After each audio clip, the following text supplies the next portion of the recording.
Hi everybody, this is Sarah here. I'm showing you my prototype for the Safety Circuit coin cell battery holder.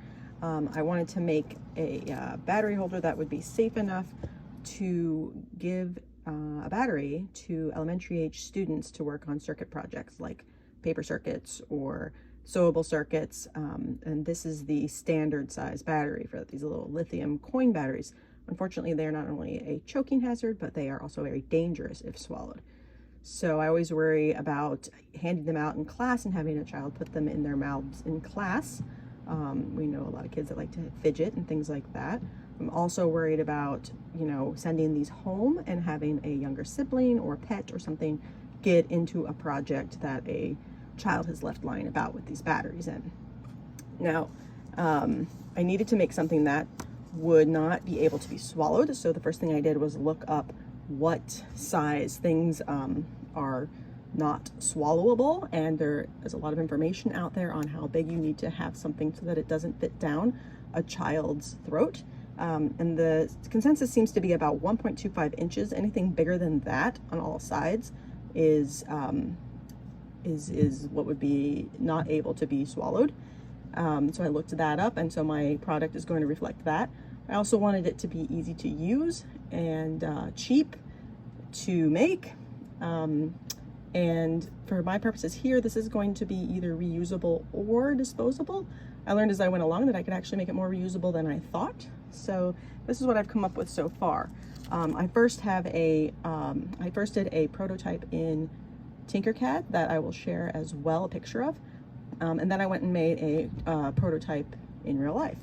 So what I did is I took the actual blister kind of thing that the battery comes in and cut that out of the paper packaging.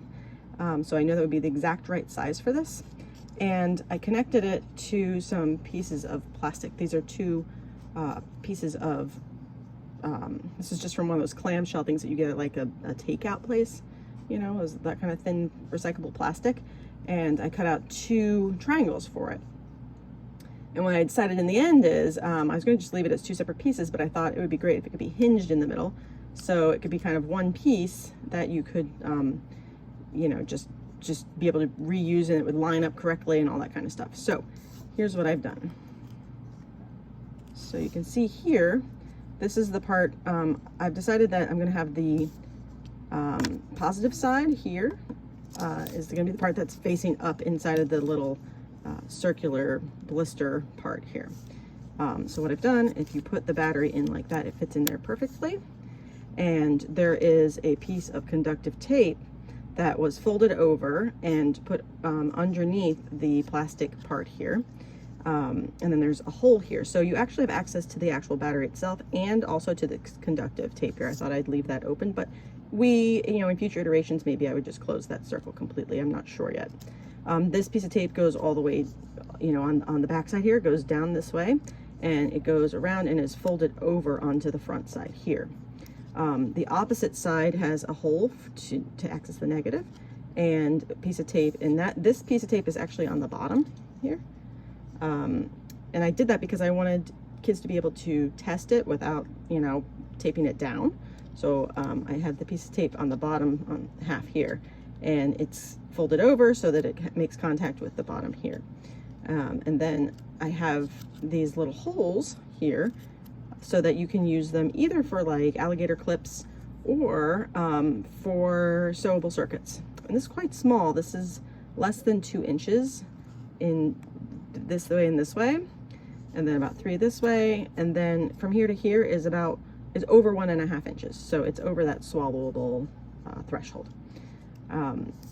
The idea for this is I don't have any double-sided tape. The idea would be you'd have a little piece like this, and there would be a piece of double-sided tape on here that would be attached on one side, and then you would peel it off and be able to secure this together, and the holes would all be cut out of that tape as well so that you'd have access to that. So then this would be completely sealed here, but you'd be able to, the point of this is you may not be able to change the battery out in this, but these last for a long time.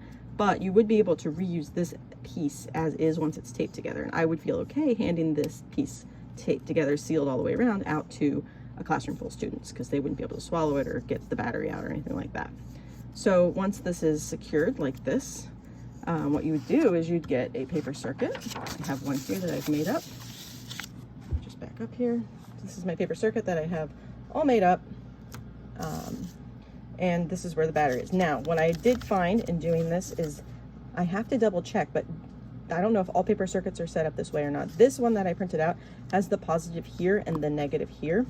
But the way that I've designed this makes more sense for the negative, because it's the flat side, to be on the corner here and for it to be taped down or clipped down like this. So I've flipped it for this demonstration. This is now the positive and this is the negative over here. But I'm not sure if all paper circuits are that way or not, or if I'd have to design this so it could be used in either direction, which it could be right now. You could just simply tape this down on this way, or you could tape it upside down if you wanted to, but it lends itself more to being taped down like this. Now, you can just use regular tape and tape this on here, in which case you could take it off and reuse it. You could use a binder clip on it. A lot of these projects are done so that you flip this over and binder clip it together so that then it comes on that way. Or, you know, I was thinking about it, you could have another piece of double-sided tape on this side that could be optional. You could pull it off and stick it down here, leaving all the contact points open, and stick it down here so then it would be secured to the paper like that. So there's a lot of different options there, and I think this is it would be inexpensive to do. I would think it would be best to do it in some sort of like a vacuum forming machine. I don't have that, but I think that could be easily accomplished. So, but this does work this way. I am not going to secure it with tape, but essentially what would happen is you would have this secured here, and it doesn't matter. This is touching this line here, which is great, but that doesn't even matter. It could just be touching the actual center of the battery here, and then it gets flipped over and put on here like this. So if I show you how that's done, bear with me, I'm holding the camera with one hand and doing this with the other, and you were to flip it over, see if I can get it lined up on there. Should be able to get it.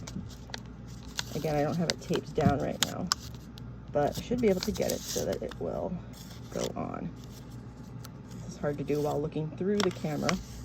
The idea is, if you flipped it over like that, the battery contact points are made and the light does in fact go on. My next step is going to be, in my second iteration, I want to make sure that it works for sewable circuits as well. I'm thinking of starting it with just a bracelet. I was worried initially that it would be too big to put in sewable projects like a bracelet, but it's actually quite small and I think it will work just fine. So if I get that working, I'll take a picture of that or a video of that and send that as well. But this is my first iteration of my safety circuit battery holder. Pretty happy with it.